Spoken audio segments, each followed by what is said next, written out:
दोस्तों, इस एपिसोड में हम बात करेंगे एक बड़े ही दिलचस्प सवाल के बारे में जिसका जवाब बेहद ही रोचक है। सवाल है, अगर पृथ्वी पर सारे मनुष्य खत्म हो जाए तो मनुष्य रहित पृथ्वी कैसी होगी। इसके ऊपर हमने आगे भी एक डिटेल में वीडियो बनाई थी, लेकिन वो बड़ी लेंथी और लगभग 20 मिनट की थी, इसलिए उसे अपग्रेड करके इस वीडियो में हो सके उतने शॉर्ट में उस प्रश्न के जवाब का वर्णन किया गया है। इंसान रहित पृथ्वी, यूं तो ये सवाल बड़ा बेतुका सा लगता है, क्योंकि अभी पृथ्वी पर 7.5 अरब से भी ज्यादा लोग हैं और इतने सारे लोगों का एक साथ खात्मा हो जाना लगभग ना के बराबर है।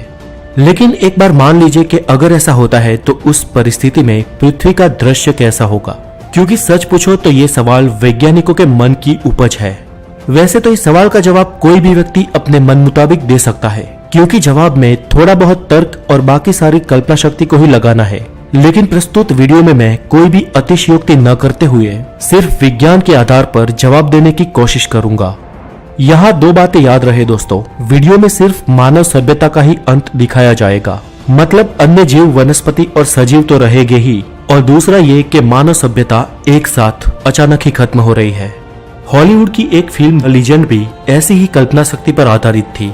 फिल्म में दर्शाया गया था कि वैज्ञानिक एक्सपेरिमेंट में कुछ खामियां हो जाने से एक वायरस का जन्म होता है और वो वायरस इंसानों के लिए घातक साबित होता है और कुछ ही समय में धरती के सारे मनुष्य को चपेट में लेकर मौत के घाट उतार देता है। फिल्म में अंत सुखद बताया है, हीरो संघर्ष करता है और वायरस का एंटीडोट ढूंढ निकालता है, पर इस वीडियो में हमने हीरो को ही मार दिया है। तो चले आज हम विज्ञान की कल्पना से उस रोचक सवाल के जवाब को जानते हैं।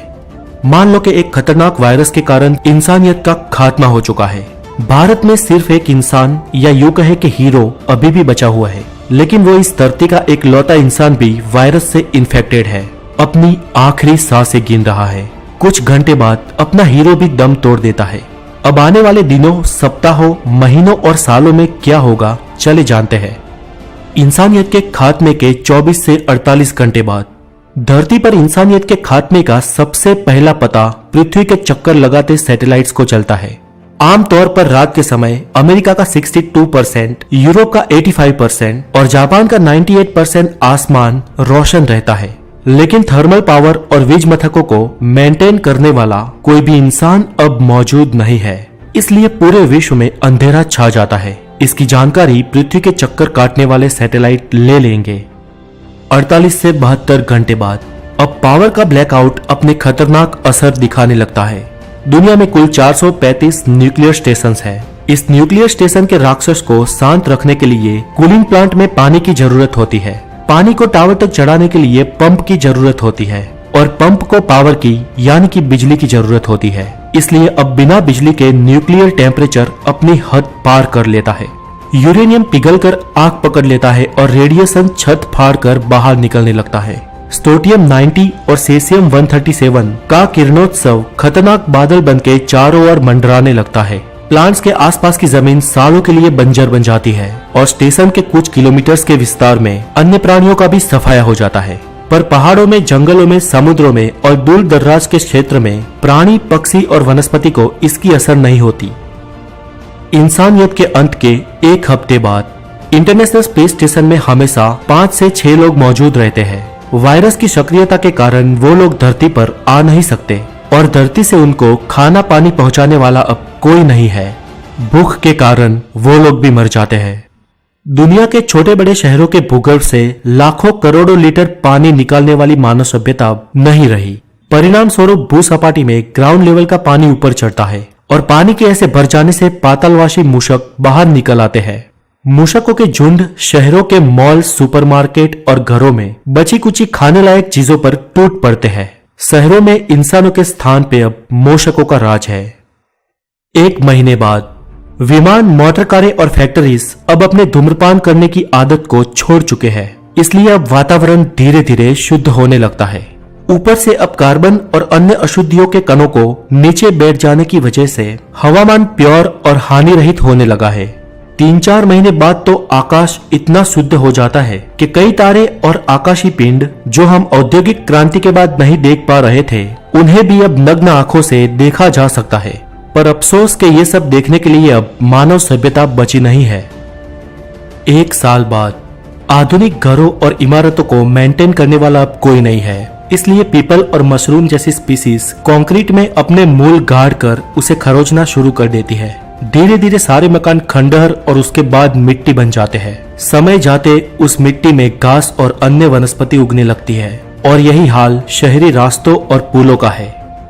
10 साल बाद सफाई कार्य में ब्रेक लगने की वजह से चारों ओर पेड़ पौधे और बिखरी पत्तियां पड़ी है। मिट्टी और इनफर्टाइल होने की वजह से चारों ओर जंगल बनने लगे हैं।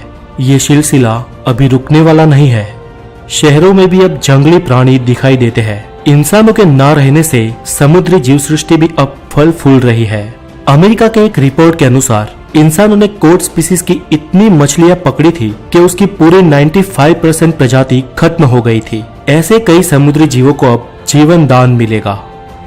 100 साल बाद रोड, बांध और मकान अब निस्तनाबूद हो चुके हैं। कुछ बचे कुछ मजबूत मकान और कुछ पत्थर अपनी आखिरी सांसें गिन रहे हैं। 500 साल बाद शहरों का अस्तित्व अब रहा नहीं है। सारा कंक्रीट, मकाने और ईंटें मिट्टी बन चुके हैं। दूसरी ओर इंसानों ने जिन प्राणियों को पाल पोस कर पालतू बनाया था, उनके लिए अब संजोग बदल चुके हैं। क्रमिक विकास में बदलाव आया है।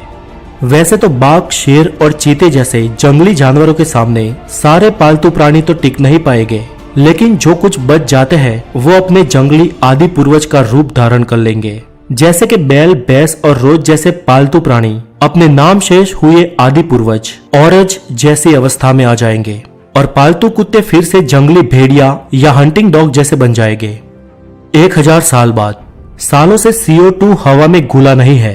ये वायु पानी में द्रव्यमान है, इसलिए सालों से हो रही बारिश ने लगभग 95% कार्बन डाइऑक्साइड को पानी में भेल के जमीन पर और उसके बाद समुद्र में डाल दिया है। समुद्री तटों पर उसके कार्बोनेट खड़कों की रचना होने लगी है, इसलिए कार्बन अब वातावरण में घुल सके ऐसी कोई गुंजाइश नहीं है। वातावरण अब पहले से बहुत ही ज्यादा साफ बन चुका है। 10,000 साल बाद कार्बन डाइऑक्साइड के अंत से अब पृथ्वी पर ग्लोबल वार्मिंग का कोई खतरा नहीं रहा। धरती का तापमान ऑन एवरेज 2.5 डिग्री सेल्सियस तक कम हो गया है। ये हिम युग को निमंत्रण देने के लिए पर्याप्त है। यूं तो हिमयुग का समय कब का हो चुका है, लेकिन लगातार वातावरण में कार्बन को ऐड करने वाली मानव सभ्यता ने इसे रोक के रखा था। लेकिन अब नॉर्थ पोल में बर्फ की मोटी चादर बिछ जाती है और समुद्र का पानी बर्फीला हो जाता है। 50,000 साल बाद न्यूक्लियर पावर का जो कचरा मानवों ने जमीन के अंदर दफनाया था, उसके खतरनाक तत्व अब समाप्त हो चुके हैं। किसी रोज हाईटेक मानव सभ्यता इस धरती पर बसी थी, इसका और एक सबूत खत्म हो जाता है। 1 लाख साल बाद वायरलेस की शोध के बाद मानव जात ने ट्रांसमिट किए हुए रेडियो, टेलीविजन और रडार के सिग्नल जो स्पेस में भेजे थे, वो प्रकाश गति से अब हमारी गैलेक्सी की सीमा को पार कर चुके होंगे। बीच रास्ते में आने वाली बाह्य अवकाशी ग्रहों की किसी बुद्धिशाली एलियन सभ्यता ने इसे कैच किया हो, ये भी हो सकता है। लेकिन जीवन की मर्यादा और अंतरिक्ष का विस्तार देख वो लोग समझ जाएंगे कि वो कभी यहाँ तक नहीं पहुंच सकते। 10 करोड़ साल बाद उत्क्रांति के विकास में आगे बढ़ने की और मानव सभ्यता का स्थान लेने की दूसरे जीवों में होड़ मची है, जिनमें सबसे ऊपर का स्थान चिंपांजी का है। चिंपांजी और मानवों का जेनेटिक ब्लूप्रिंट वैसे भी 98% मिलता जुलता है। सिर्फ 50 लाख साल के गैप में हम चिंपांजी को पीछे छोड़कर होमो सेपियंस में से सेपियंस सेपियंस यानी इंसान बन गए। लेकिन अब चिंपांजी के खुद के केस में करोड़ों सालों बाद क्रमिक विकास के चलते ये 2% का गैप मिट जाए और वो मनुष्यों का स्थान ले ले तो कह नहीं सकते। वैसे भी भूतपूर्व इंसानों का इस पृथ्वी पर अब कोई भी सबूत रहा नहीं है। इतने सालों के कटाव और नवनिर्माण ने पृथ्वी पर इंसानों के सारे चिन्ह मिटा दिए हैं। चंद्रमा पर भी इंसानों के फुटप्रिंट को सालों से गिरने वाले उल्का के रजकणों ने मिटा दिया है। पृथ्वी पर कभी अति विकसित मानव सभ्यता राज कर चुकी है, उसकी गवाही देने वाला बस अब सिर्फ एक निशान टाइम कैप्सूल बाकी रह जाता है। मिश्र धातु से बनी हुई और शून्य अवकाश वाली टाइम कैप्सूल में मानव जात की डिटेल में माहिती संग्रहित है। अमेरिका सहित कई विकसित देशों ने अपने इतिहास को तारीख वाइज टाइम कैप्सूल में रिकॉर्ड करके उसे भूगर्भ में दफन कर दिया है। आप इस टाइम कैप्सूल की तुलना डायनासोर के अवशेषों के साथ भी कर सकते हो। 19वीं सदी में जब डायनासोर के अवशेष इंसानों को मिले, तब उसने जाना कि पृथ्वी पर सबसे पहला शासन उसका नहीं है, लेकिन भूतकाल में डायनासोर्स ने इस धरती पर 16 करोड़ साल तक राज किया था।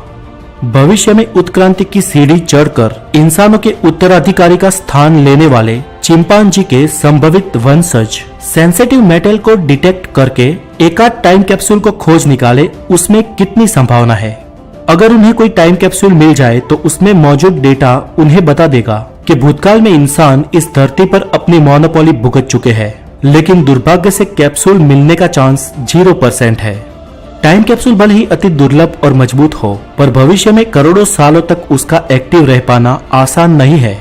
चलो मान लो कि वो एक्टिव रह भी गई, फिर भी ये जान लो कि पृथ्वी की भू सतह कभी भी स्थिर नहीं रहती, उस पर लगातार भूचाल आते रहते हैं, जिस वजह से धरती की प्लेट्स हमेशा ऊपर नीचे होती रहती है। और करोड़ों सालों तक चलने वाली इस घटनाओं के कारण टाइम कैप्सूल पाताल में चली जाए उसकी पूर्ण संभावनाएं है। तो इस तरह नई पीढ़ी को इंसानों के अस्तित्व की गवाही देने वाला कोई भी माहिती भंडार हाथ लगने वाला नहीं है। दोस्तों, हमारी भाषा में पृथ्वी कहे जाने वाले इस ग्रह पर हमसे पहले न जाने कितनी सभ्यताएं पनपी होगी और भविष्य में भी न जाने कितनी और पनपेगी।